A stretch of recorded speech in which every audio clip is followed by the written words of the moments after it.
أعوذ بالله السميع العليم من الشيطان الرجيم بسم الله الرحمن الرحيم الحمد لله رب العالمين اللهم صل على سيدنا محمد النبي وأزواجه أمهات المؤمنين وذريته وأهل بيته كما صليت على آل سيدنا إبراهيم إنك حميد مجيد.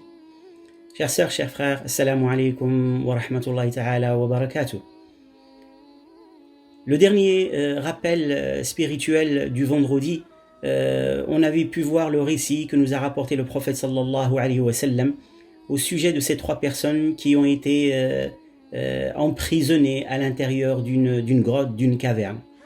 Et ils ont pu être secourus par la grâce d'Allah subhanahu wa ta'ala, grâce à l'invocation, grâce à la véracité de leur invocation et à la véracité de leurs bonnes œuvres. Aujourd'hui, nous allons voir une autre grotte, une autre caverne, d'où va jaillir une lumière qui va illuminer le monde, qui va illuminer les cœurs, qui va illuminer les peuples. Cette lumière a jailli de cette grotte durant une nuit particulière. Nous allons voir ensemble, Inch'Allah, donc quelle est cette caverne, quelle est cette grotte et quelle est cette lumière.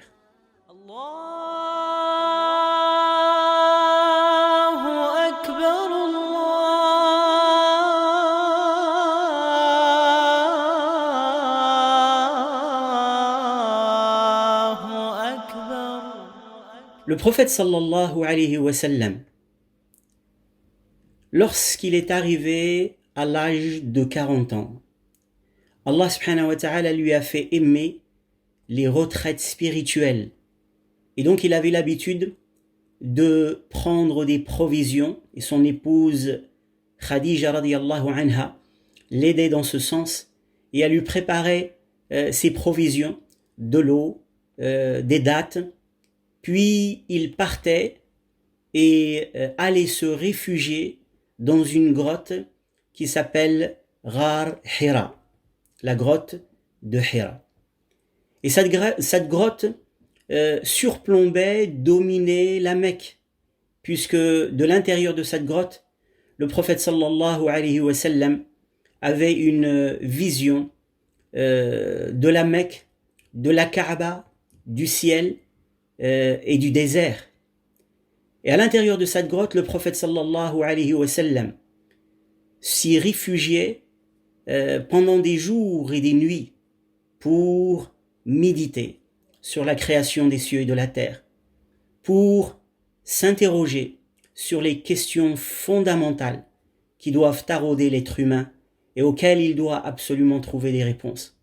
Ces questions existentielles: qui m'a créé? D'où je viens? Qu'est-ce que je fais sur cette terre? Quelle est ma mission? Quel est le sens à ma vie? Quel est le sens de la mort? Et qu'y a-t-il après la mort? Quelle vie y a-t-il après la mort? Et bien sûr, ces questions, on ne peut y répondre que si on sort du brouhaha qui nous entoure au quotidien. Et l'outil ou le moyen qui est à notre disposition, c'est cette retraite spirituelle. C'est justement d'être plus à l'écoute avec son cœur des signes du Créateur que Dieu subhanahu wa ta'ala a disséminés dans sa création.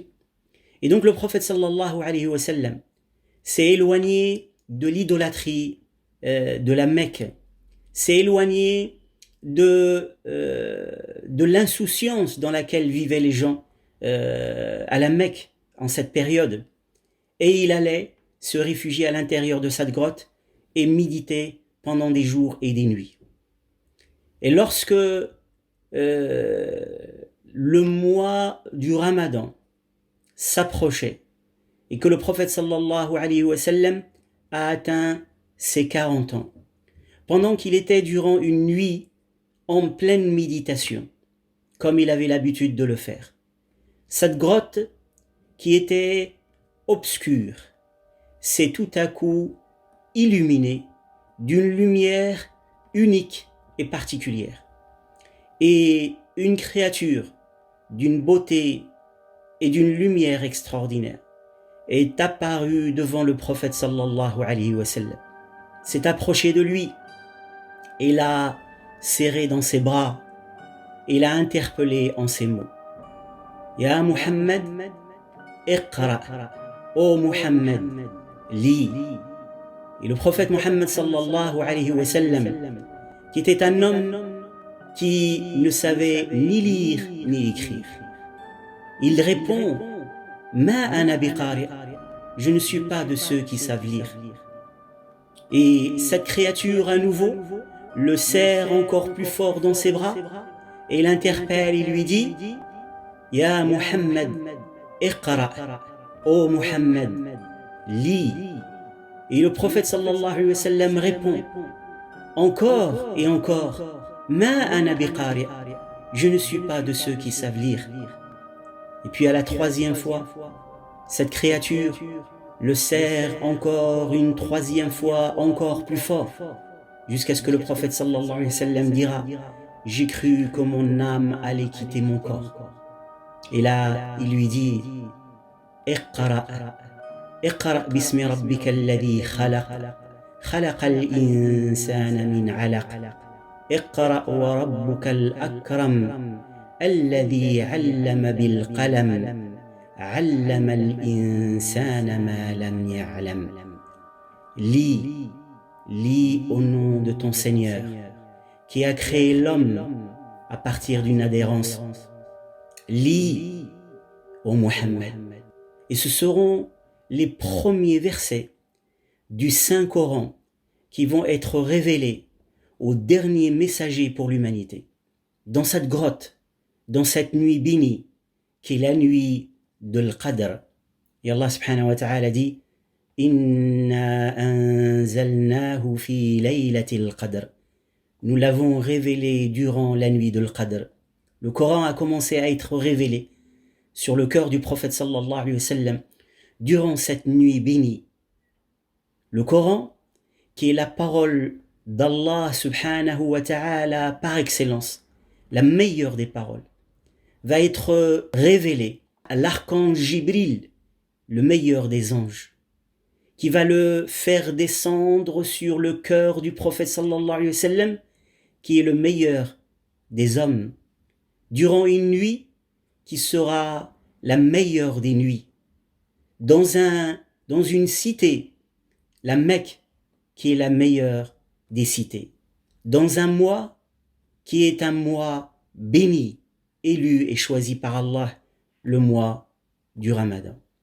Et ainsi commence, à partir de cette nuit, à partir de cette grotte, va jaillir une lumière qui va changer la vie du prophète sallam, qui va changer la vie de tous ceux qui accepteront cette lumière et qui continuent aujourd'hui de sortir des gens de l'obscurité, des ténèbres, vers la lumière de la foi, vers la lumière de la connaissance de Dieu subhanahu wa ta'ala.